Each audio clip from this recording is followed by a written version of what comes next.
Gas prices have backed off a little bit in the last month or so, but they are still high. However, one driver didn't really care how high they got because he had an unlimited supply of free gas, your gas. He was a state employee in charge of government gas cards. Because of what he did with those cards, he's now facing criminal charges and facing News 13's Kim Holland, who's on special assignment. Can you explain why you did it? You were there for 10 years with the state, and you lost your job over this. Daniel Glass, a former state employee accused of taking something that cost the rest of us a lot of money: gasoline. Glass worked as a shop foreman at the Department of Transportation here in Albuquerque. Part of his job was to set up employees with PIN numbers that activated fuel cards for state vehicles. But the state says he took advantage of that information. Glass is accused of using co-workers' credit cards to fill up 5 personal vehicles. Investigators say he did it for more than 2 years, stealing more than $6,000 in fuel. But eventually, the numbers didn't add up.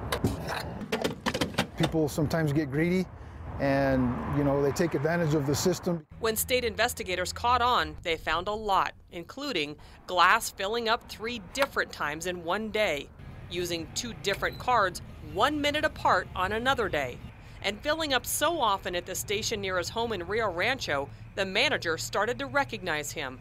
Security video confirmed investigator suspicions. The footage was very clear, and it showed him filling up the personal vehicles. DOT says employees are allowed to fill up at private stations only if they can't get to one of the 100 fuel stations on DOT property throughout the state.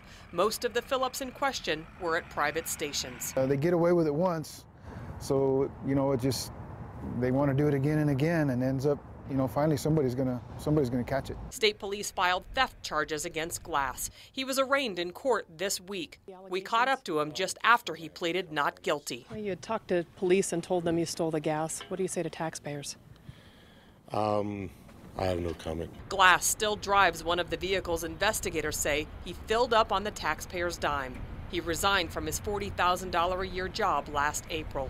And because the state didn't fire him, he was allowed to collect $4,700 in unused holiday and vacation time.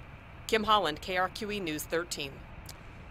In addition to criminal penalties and the legal costs he faces, the state will also try to make Glass repay the $6,600 worth of stolen gas money.